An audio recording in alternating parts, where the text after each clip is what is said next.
Jerusalem, one of the oldest cities on Earth, and historically the center of the world's crossings between north, south, east, and west, the meeting point of the world's cultures, languages, religions, and walks of life, portrayed as the world's epicenter of conflict, chaos, and violence.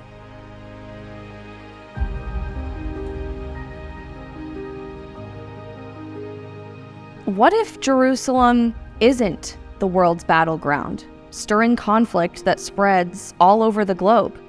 What if that's not the whole story? What if Jerusalem is the eye of the storm?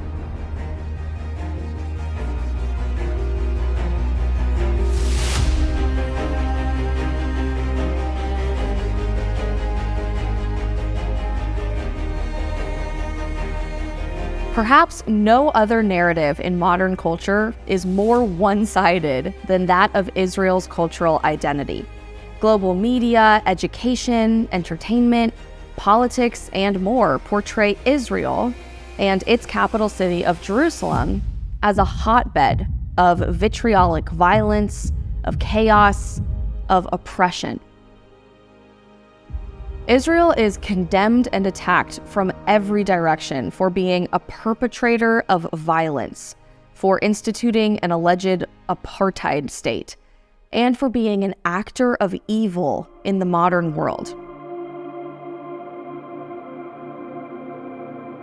We're not saying that Israel is perfect.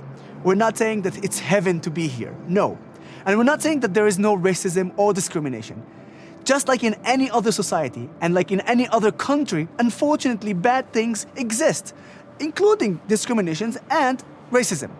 But it's not systematic. It's individual. And in fact, there are clear laws against discrimination, against anti-Semitism, and against racism. And that's why all what we want to do is to share the reality of our life. Because in the media and on the social media, you'd see that there's a huge gap between the reality to what they say. Our job, as much as possible, to just show the truth about the Israeli society, Arabs and Jews. College campuses, social media feeds, and news broadcasts alike echo the sentiments of the Free Palestine movement, the Boycott, Divest, and Sanction, or BDS movement, and anti-Zionists. Almost every time I open my phone, I come across a one-sided, propaganda-style headline about Israel and/or the city of Jerusalem. So a lot of what I do in my work is bringing people together in the city and creating a shared society rather than a divided city. It's not really a divided city. People keep talking about Jerusalem as a divided city. But I think if you walk around anywhere in Jerusalem, you see Jews, Arabs, Christians, you see people from all walks in life, tourists, locals. And so the impression that people who have not our best interests at heart want to give that it's a divided city, but the city is actually more united than ever. Go to any gym, any park, any cafe, and you see a huge variety of people. And what I work very hard to do in my work is to create opportunities for a shared society. I'm doing that culturally, we're doing that in business and high tech, we're doing that in academics, we're doing that every single arena that we can find, creating spaces that encourage shared society. Meanwhile, the world sees visual images of the city of Jerusalem and expects it to be a war-torn, devastated, crumbling shell of a city. We are given an image of a city where neighbors physically harm one another, where city streets are constantly bombing sites. Israeli police used stun grenades and water cannon on Palestinian youths as clashes erupted outside the Old City in Jerusalem on Saturday. Tensions have been mounting in the city throughout the Muslim holy month of Ramadan. Violence erupted at one of Jerusalem's holiest sites today. Officials say more than 150 Palestinians were injured after fighting with Israeli security forces. It happened at the Al-Aqsa Mosque in the Old City. This video shows men throwing stones and other objects at the Israeli riot police. The clashes come on the first day of a rare overlap of three major religious holidays: Ramadan, Passover, and Easter. Israeli police went into the Al-Aqsa Mosque compound, firing stun grenades and tear gas.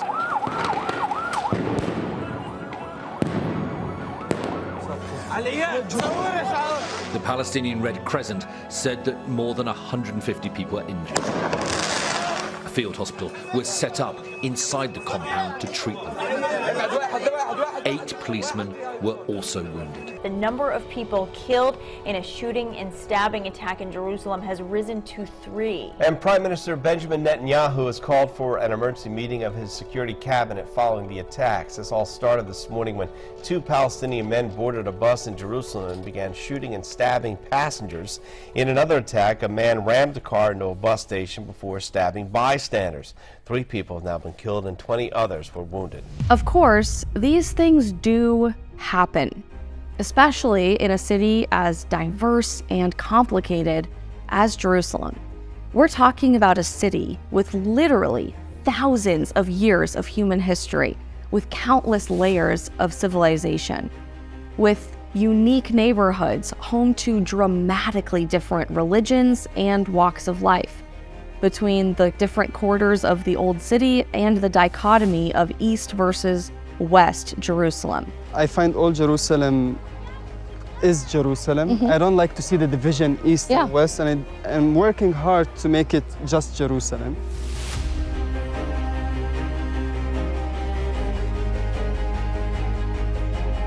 When you face that realization, alongside the fact that Israel has formally been a nation only for 75 years, there's bound to be division and violence within a city of 1 million people, not to mention Israel's geographic neighborhood within the conflict-torn Middle East.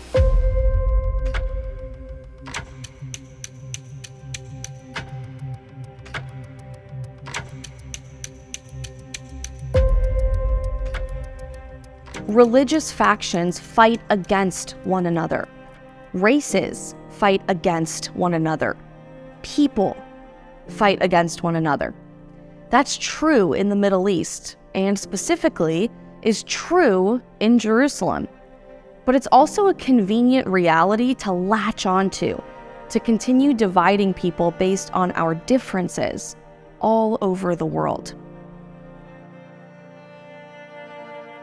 So I think conflict and violence is a small part of human expression, which is at the end of the scale. And the day-to-day life, people from all backgrounds, they talk, they do business, they meet each other, they play, their kids play together in the park. Violence and the conflict are here, but they're a small part of the day-to-day life. And I think that with community and cultural initiatives, people can find expression in other means other than violence and conflict. In the United States currently, largely because of the media and pervasive narratives that only tell a small fraction of the full truth, we live in perhaps the most divided time in our nation's history, because all of the information of the world is a click away at our fingertips with the digital age that we live in. And I think the media is learning that that has been so successful, that narrative of conflict and division and making an other of a different group of people rather than finding common ground and finding humanity in one another, that they're starting to replicate that all over the world. And so it's becoming important not just for American media to divide Americans, but for American media to divide the world against one another and tell an incomplete reality of what life is like and what common values could be and what shared human experiences are between people on one side of the world and the other side of the world. Most Palestinians see the Israelis as a soldier in the uniform. Yeah. And most of the Israelis see the Palestinian as the terrorist on the news, unfortunately. And we need to change this. We need to show them the people, the good people on each side. Contrary to what modern culture is leading you to believe, this violence and conflict is really only a small fraction of what day-to-day life in this magnificent place is actually like. If you're not from here, you tend to want to make conflict part of your narrative. The first time I visited Jerusalem myself, I was prepared for an unsafe, bustling, chaotic city where I would likely feel the need to constantly look over my shoulder. What I actually experienced on the ground shook me to my very core in the opposite direction than I anticipated. Unlike walking around any major American city, I felt safe walking around the old city of Jerusalem at night. I witnessed priests walking side by side in the morning with rabbis and imams, saw Orthodox Jews crossing the street with women wearing hijabs. If you've been in El Salvador, if you've been in Ecuador, you know that that's hardcore. That's ghetto shit. And when you come here and you see those type of political stuff that happen once in a while, and you're like, okay, that doesn't happen every day. You don't see shooting everywhere, every stuff. So for a person that already been into those places and know how the hell it is, I don't want to say that from a ghetto, but you know how things outside are there, and then you come here and it's different. It's not something that happens every day. In terms of our numbers, Jerusalem is one of the safest capital cities in the world. If you look at any capital city in America, for example, you'll see that the crime in percentages even is way higher than it is in Jerusalem. So let's take things in their rightful proportion. The problem in Jerusalem is that when there is violence or terrorism, it makes the international news because everything you do in the city becomes international news. You can identify perhaps with a certain issue or with a certain people group, and you can use that in politics, perhaps to get your way, get funding, which is rather annoying. It's best not to try and tell us how to engage in peace. We're actually probably better at it than anybody else. I believe the media today, more than ever, in a competing world of media, is looking for the headlines. And the headlines is never from Good News or any of my projects of peace and coexistence. The headlines is always going to be in the violence, in the crises. And so, of course, every time there is some type of attack in the city, it creates international news headlines, which in turn creates an impression that Jerusalem is a violent city, which is really very far from the truth. I understand why these things make the headlines. What I would ask from foreign news media is to actually provide a balance of the real Jerusalem, which is the everyday peace and collaboration that we have between Arabs and Jews and Christians, between people from all walks of life, between immigrants and veterans. There's many great stories of bridge building going on in Jerusalem, and unfortunately, it's not part of the news. There is nothing more surprising than setting foot in this ancient city and getting to know its unique, inspiring people. So we set out to do it ourselves.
Razzouk Tattoo is the oldest tattoo shop in the entire world and has been operational since the year 1300, when they began giving Christian pilgrimage tattoos to people visiting the Holy City.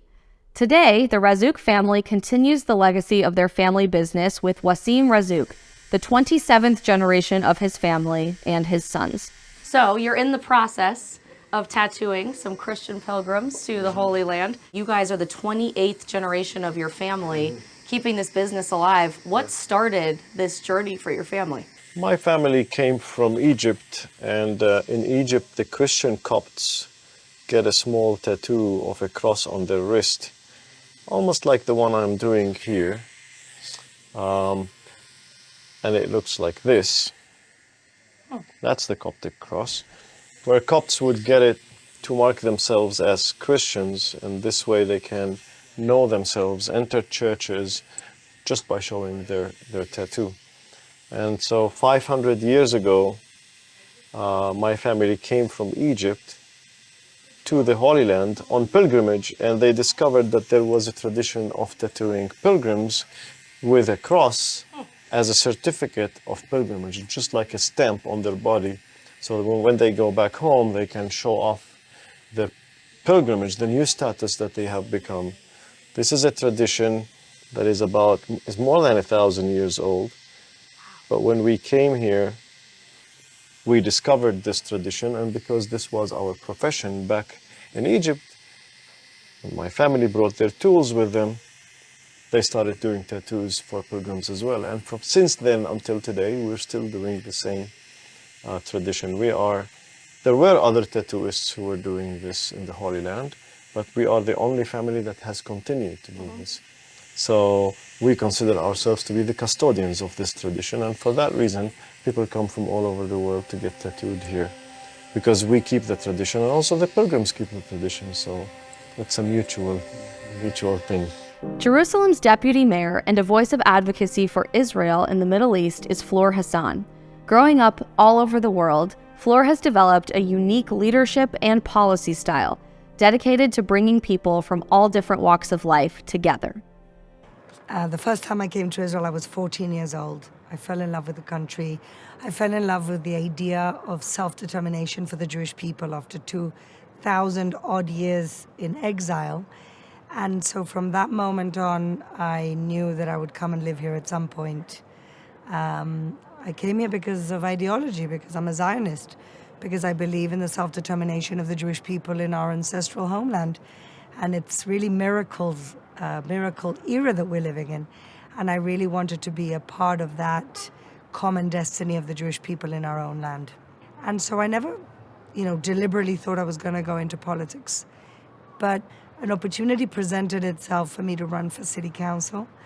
And I really believe that when God opens a door, then it's our obligation to walk through it and to step up to the plate. And, this is a wonderful city with a lot of challenges, and I thought that maybe I could be one of the people trying to solve those challenges and creating a better shared society in Jerusalem.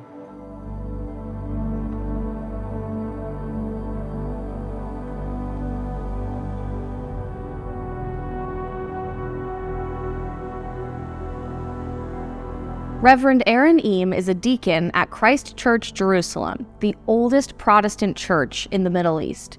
His journey to the city of Jerusalem is like many others, sparked by a pilgrimage to deepen his own faith. I'm from Australia originally. I didn't hear the voice of heaven say, Aaron, go to Jerusalem.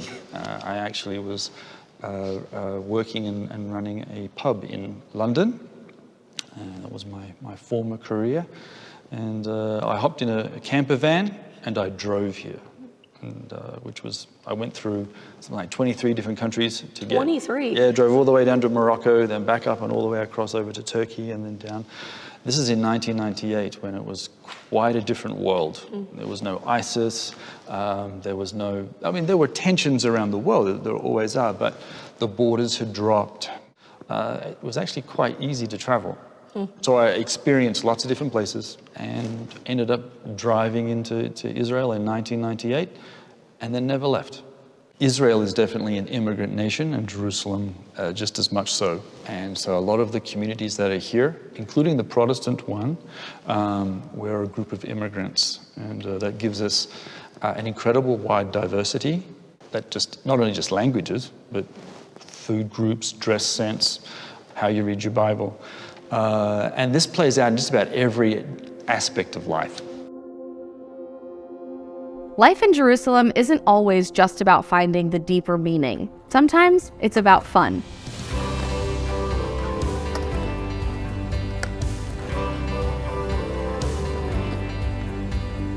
Paola Ruloba is the founder of Jerusalem Skater Girls, a group where young girls from all backgrounds come together for one reason: to shred. Originally, I am from Panama, the city of Panama City. I came here because of my mom's job, and we fell in love with Israel, and we stay here. Our group is Jerusalem Skater Girls. We didn't know how it's gonna be in the end and how we just knew that we need a group. Yeah, and obviously now things are very different. There are many girls skating behind us. What was the response like right away, and how have people continued to grow the organization?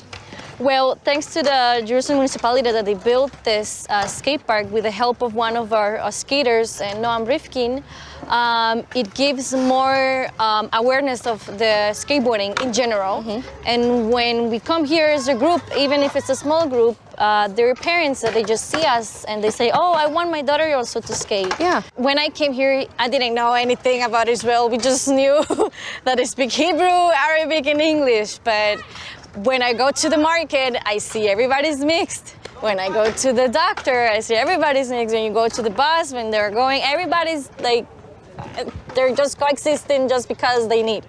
And when we opened the group, for me, it was so obvious that we're gonna have so many people from different backgrounds. Myself, I'm from Latin America, and there's other girls that come from the West Bank, or they're Americans, or they're Russians, or they're Germans. For me, it was so obvious that that's how the group is gonna look, because Israel in general looks like that. But then people start asking, wow, your girls are from different backgrounds and stuff. Like, yes, it's obvious. But that's what makes the group stronger. Father Peter Vasco is a Brooklyn-raised Catholic priest who today calls Jerusalem home. His role as president of the Franciscan Foundation for the Holy Land means he works daily to maintain the Christian community in Israel. Well, I'm a Brooklyn boy from New York, and I've been here in the Holy Land 36 years. I am president of the Franciscan Foundation for the Holy Land, which is an entity that helps stem the Christian exodus from Israel and from Palestine. And so I go twice a year to the United States to raise awareness and funding towards that regard. Yeah. As a religious leader in this city, what is your relationship like with rabbis and imams on a day-by-day basis? The Franciscans have opened up our doors to Hebrew University. We talk about the history of the Catholic Church. They have a tour of our monastery, etc. That has become so popular that now we're offering to senior citizens, Israeli citizens, to come in, and they are really interested because, you know, coming into a Catholic church, they've never been in one of their own. We're trying to, you know, create that comradeship, that understanding. We you know, we're all Christians no matter what. Jesus is our Lord and Savior. For the Muslims, what we do for them is at Ramadan, we have an event where we feed 200 Muslim people during that time as a sign of respect for them. We have a relationship there. It's not just they're over here and we're over here. We have a rapport, and we have a very good rapport. Interestingly, that's the story that is told, particularly to Americans, as I'm sure you're familiar with, about this city, though, that some people are over here, others are over here, and that there's consistent conflict and violence and misunderstanding between different groups of people here. Why do you think that is? Well, it's because of political and economic situations that we have the cycle of violence, both of the Jewish people, Jewish nation and the Palestinian Authority claim this is their land, okay? And the sad thing about it is sometimes that they spread their distrust of each other to their children's children, that it becomes embedded in the psychological DNA of both sides. And will there ever be peace? There are tons of people on all sides who have relationships with the three groupings. There are some people who don't. Some don't want to have any part of it. But I think they're in the minority in this country. I've been here 36 years, and I've seen that. So You're going to have a small group who are against the situation, but majority of people are open to openness and humanism and in that area. So I feel very comfortable living in this city with the Muslims and with the Israeli people, Jewish people. That's such an incredible message, because I feel that the very small minority situations of extreme conflict really become 100% of the story to Americans and to other people around the world. They take that one part, the violent part. Media hones in on the crimes. They never hone in on the good stories of good people who are doing good for other people. Yeah. So it's the same all over the world, I think. And that's unfortunately the media situation. And we have the same thing here in this country, which can be volatile, but there's, I think, many more people, the majority of people are for peace and trying to work with each other. What message would you have for the average global citizen who doesn't know that that is the reality here? I think I would ask them to come and see for themselves, okay? Come to the Holy Land, whether you're of the Jewish faith, the Christian faith, the Muslim faith. Come to those holy sites that you have in your religion, your foundations of your religion, and then start talking to people. What I do with my pilgrims is that I have a town dialogue where I have the young Christians who are now attorneys, bankers, to tell of their situation to fellow Christians, etc. Sometimes I invite some Jewish people to be there, etc., etc. So I think we have to be really ecumenical, and I would really encourage them to come and seek the Lord and walk in those steps that their religion calls holy. My name is Adnan Jaber. I'm from Jerusalem, originally East Jerusalem. I speak Arabic, English, and almost Hebrew. And I studied in a Palestinian school in East Jerusalem, Arabic, Islam as a background. And my father owns a small electronic shop, so he used to sell PlayStations. And I used to be this lucky kid who's having the newest game to play with. And I ended up studying technology in the university and working in it today. You work with an organization called Tech to Peace. What is that? Right, Tech to Peace is an organization that brings Palestinians and Israelis to learn tech together and dialogue with each other. We try to pull them with technology, which is very important. We give them very valuable skill. Yeah. And we try just to tell them, talk to each other. We're not having any propaganda, we're not having an agenda. Just talk to each other and listen to each other and see the different narratives and get some hope. And that's what we're aspiring for. What are some ways in your personal life, maybe, that you've gone above and beyond in connecting with different types of people? I have a Jewish girlfriend myself. I live with her in the same house. Many people thought that it's impossible. No, it's possible. It's working. And I love her a lot. She loves me too, I hope. Mostly were shocked, rejective to the idea. They were afraid of what people say about me. When my family met my partner more and more, they saw the human in her, and then they started loving her. And what are our children going to be like? I think they're going to be epic. They're going to learn Arabic, Hebrew, and English, and they're going to be learning Islam, Judaism, and Christianity, and they choose whatever they want to be.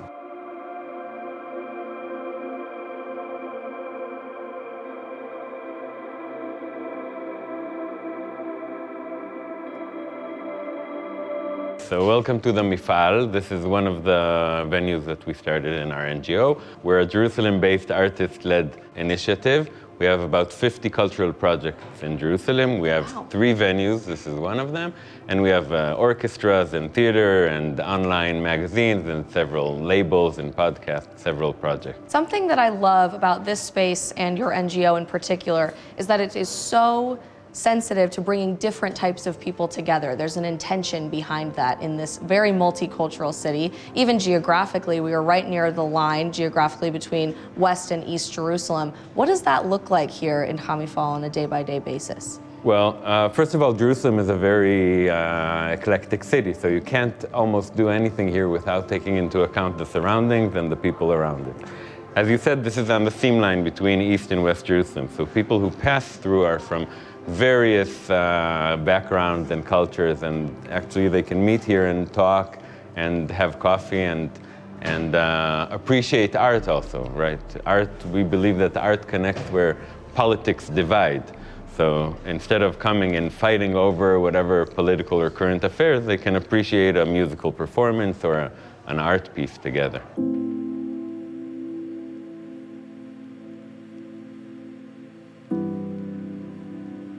Perhaps the most powerful stereotype about Israel is that it's a Jewish-only nation, and that Arabs cannot call themselves Israelis. Content creator, speaker, and activist Yosef Haddad is working to dispel the narrative, fiercely defending Israel as an Arab. I was born in Haifa, which is the largest mixed city in Israel. Raised in Nazareth, which is the largest Arab city in Israel. I'm an Arab-Israeli Christian. And today, I'm a journalist. I'm also the CEO of an NGO called Together Vouch for Each Other, which is an Arab-Israeli organization that works to bridge gaps between Jews and Arabs and to integrate the Israeli society, Arab-Israeli society, into the Israeli society. And also, as minorities, we go outside and we speak and say the reality that's happened here in Israel. Regarding the Israel and whether the Arabs should be part of it or it's just only for Jews, I'd say it's for Israelis. And when we talk about Israelis, the Israeli society is composed from Arabs and Jews. 20% of the population are Arab Israelis, Christians, Muslims, Druze, Bedouin. And it is very important for everyone to understand that you cannot disconnect the Arab Israelis from the Israeli society. Yes, Israel is a Jewish and democratic state.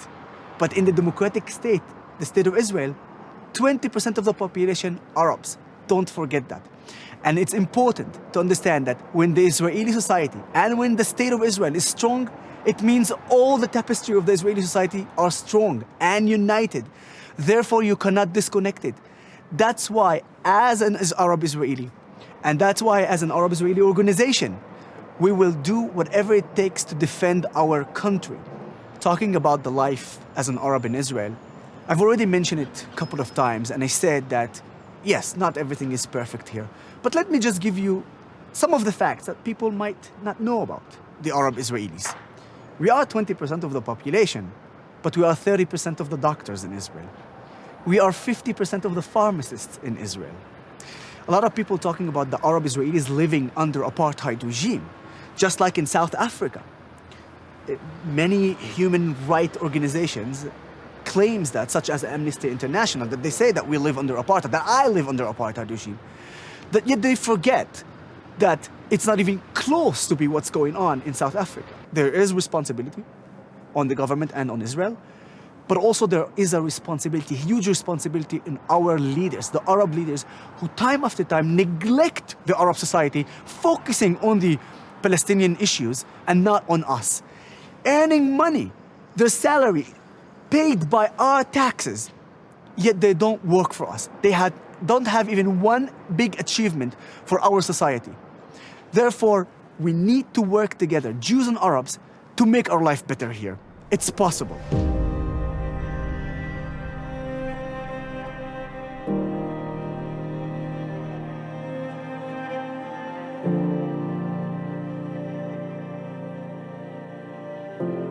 One of the most iconic locations within the Old City is the Western Wall, often called the Wailing Wall, where Jews from all over the globe come to pray and reconnect to the original site of the temple.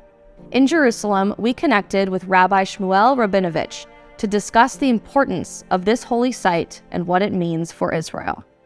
Can you tell us what is below us and what the significance of this place is? הכותל המערבי הוא מקום קדוש לעם היהודי. לפי המסורת שלנו, כל התפילות עולות דרך המקום הזה. כשיעקב אבינו חולם את החלום, הוא מגלה שפה זה שער השמיים. לכן כל בתי הכנסת, בכל מקום שבעולם, הכיוון שמתפללים זה לכאן. אבל לא רק ליהודים, כל אחד יכול להתפלל למקום הזה. כששלמה המלך מקים את בית המקדש, הוא מבקש שכל תפילה שתהיה לאדם, בין אם הוא יהודי ובין אם הוא לא יהודי, בין אם מגיע לו, בין אם לא מגיע לו, שלוקים בשמת התפילה שלו. What does it mean to you for the Western Wall to be a place of prayer for all nations, from people all over the world? כיוון ששלמה המלך נתן למקום הזה כוח, לפי הבקשה שלו מבורא עולם, שהמקום הזה יהיה מקום מסוגל לתפילה לכל אחד, כי הוא ידע שלנו אין מונופול על אלוקים. אלוקים שייך לכולם. הוא שייך ליהודים ולשאינם יהודים. ולכן המקום הזה הוא מקום שמסוגל לתפילה. יש אנשים שחושבים שיש להם מונופול על אלוקים, אבל אין לאף אחד מונופול על אלוקים. אני חושב שמקום קדוש צריך להיות מקום של שלום. כל אחד יכול לבוא להתפלל ולהגיע אל המקום הזה מתוך שלום ומתוך ביטחון. אבא שלי נולד לא רחוק מהמקום הזה, ובשנת 48 גירשו אותו מכאן, כשהוא היה בן 4, והוא חזר לכאן ב-67, ואנחנו אפשרנו לכל אחד להגיע למקום, יהודים, נוצרים, מוסלמים. אני חושב שאנחנו מבטאים סמל של שלום, כך צריך להיות בכל מקום קדוש שהוא. מקום פתוח לכל אחד, אני מתפלל כאן מול המקום הזה, כמו שאנחנו מתפללים כל יום. יהודי מתפלל 3 פעמים ביום. שים שלום, טובה וברכה, חיים, חן וחסד ורחמים עלינו ועל כל העולם כולו. שלכולם יהיה שלום, ברכה, ביטחון, ושהמקום הזה באמת יביא בכנפיו בשורה לעולם כולו. What is your message to people from around the world who may think that this is an area only of conflict and anger and violence, when in reality there are many people below us living in peace today? העיר העתיקה בכלל הוא מקום שכמעט ואין בו קונפליקטים. גרים פה בצפיפות יהודים ומוסלמים ונוצרים. אני לא חושב שיש מקום בעולם שגרים אחד ליד השני, אנשים שלמעשה מנוגדים בהשקפות עולם ובדת שלהם, והם גרים ביחד, ואין פה כמעט קונפליקטים, בגלל ההבנה שהמקום הזה צריך להיות מקום של סמל ומקום של קודש.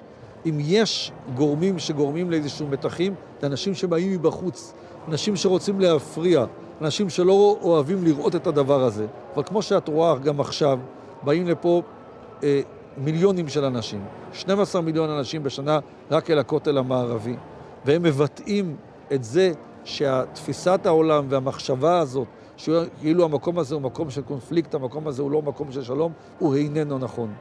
והעדות היא אותם אנשים.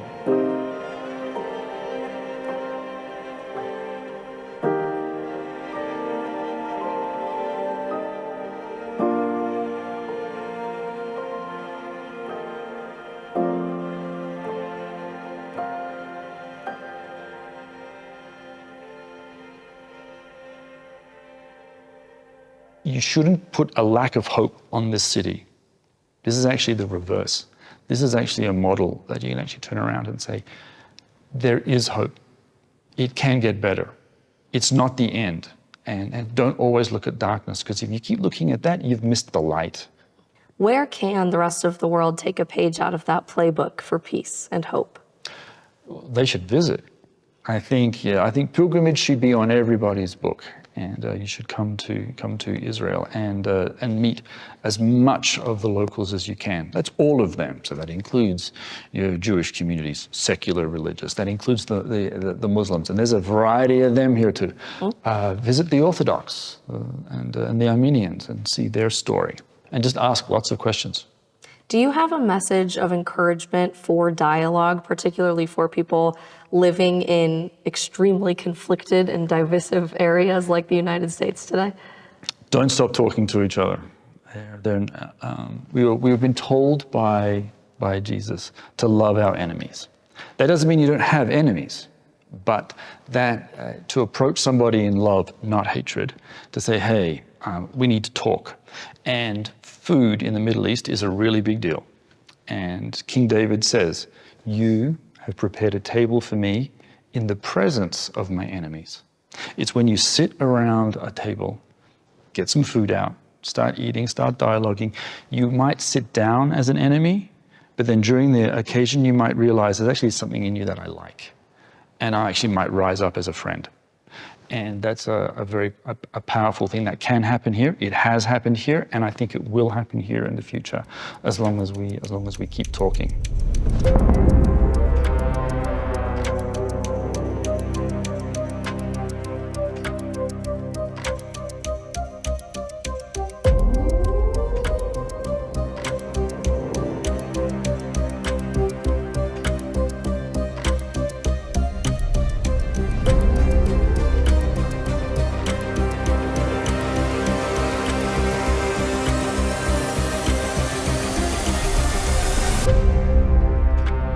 One of the challenges that remains at the forefront of sharing Jerusalem's message of unity is the consistent struggle between Israel and the terrorist groups seeking to destroy the nation entirely.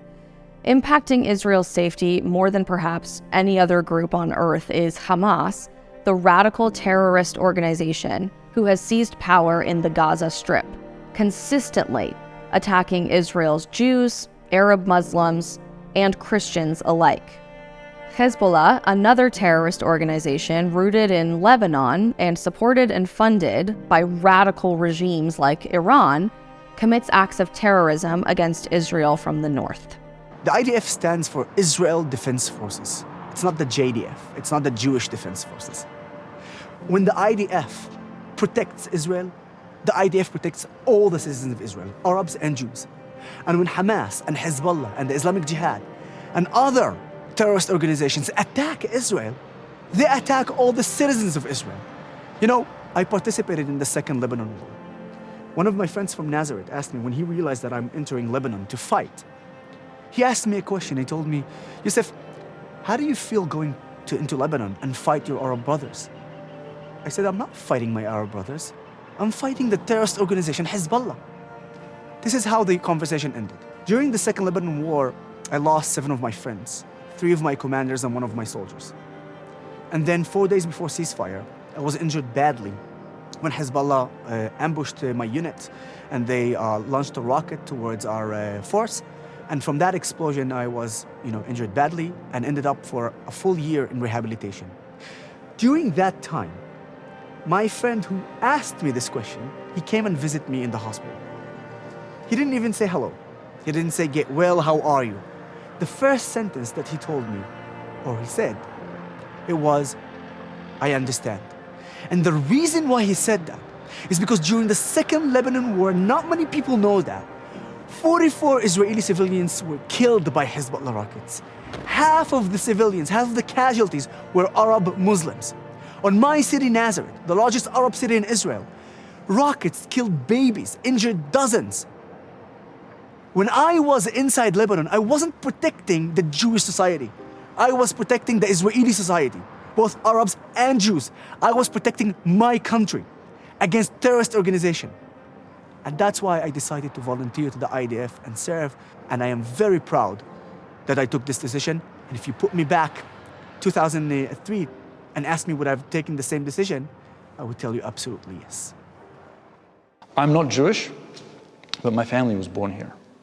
My kids were all born here. And so my son's now in the IDF. And even though he's not Jewish, he, as they say in Hebrew, Ein lo eretz acheret. He doesn't know any other land. So this is his home, and he wanted to defend it, just like his friends did. He got in, and when he went to his swearing-in service, he was the only person to receive a New Testament. The army gave him a gun and a New Testament and said, with these 2 weapons, you'll defend Israel. But at the same time, in the same service, 8 people were given Qurans. Wow. And the rest were given either a Tanakh or a little piece of paper called the Spirit of the IDF or something like that.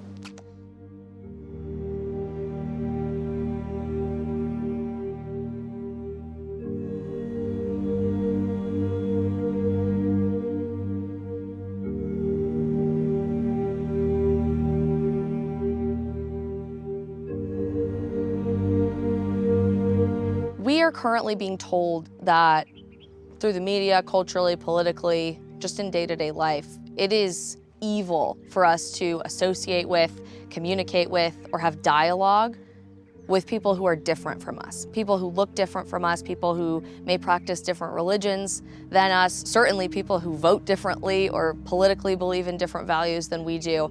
And it's part of the reason that America is so unbelievably deeply divided. The verbiage and the word choice that is used in America, specifically in the media, to describe people who are different from us is shockingly dehumanizing one another. And we've seen that pattern repeated throughout history. What I love about the story of this country being so new and so forward-thinking is that even in the midst of that darkness, even in the midst of coming out of a generation that was truly dehumanized, treated as insects put put through the worst human experience and human torture ever known to man. Even coming out of that, the city of Jerusalem and the nation of Israel has figured out a way to build a home for so many different people. They've welcomed people from all over the world to make their nation, the nation of Israel. You have people who practice Judaism, Christianity, and Islam living side by side in a very small geographical area that nod to one another and smile at each other on the street. If you could use one word to describe the city of Jerusalem and what it means to you, to the rest of the world,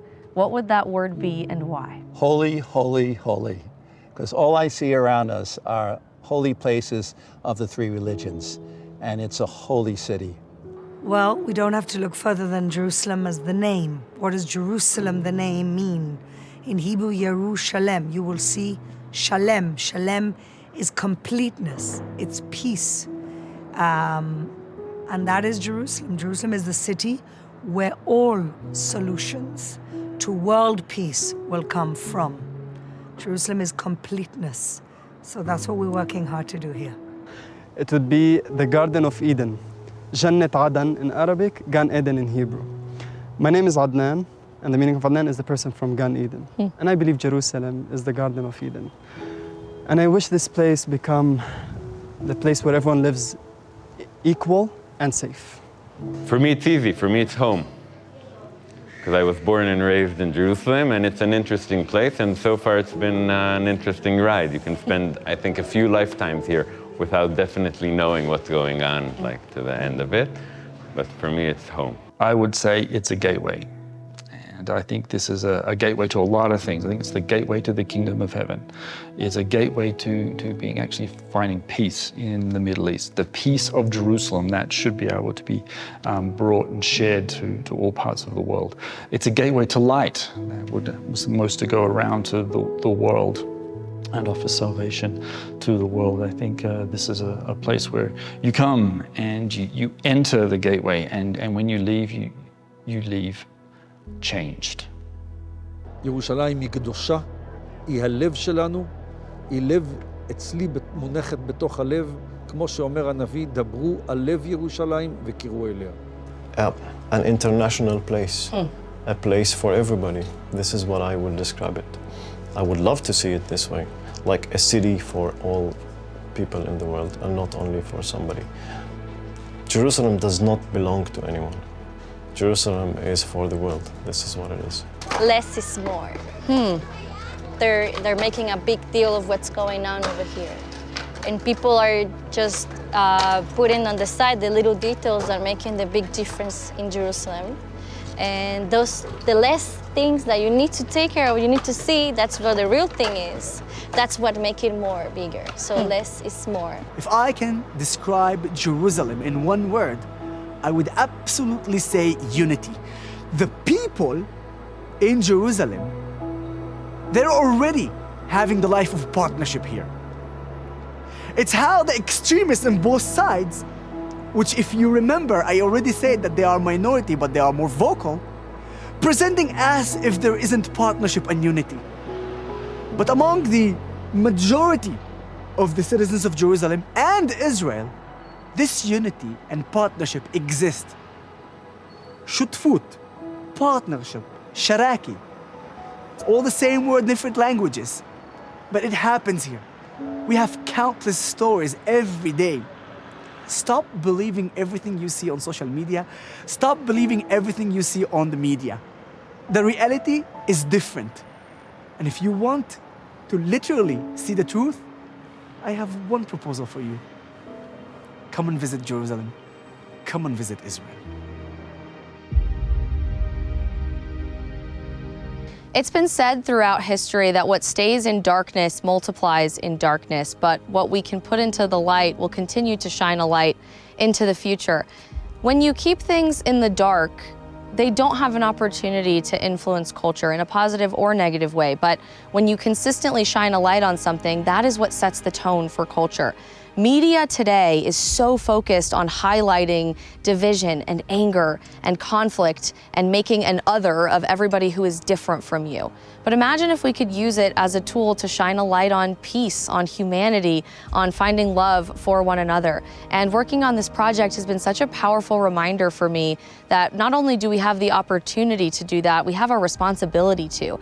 The more media and those with the loudest microphones and the loudest voices in culture try to divide us, the more we have a chance to try to tell a different story and to give a promise to the future.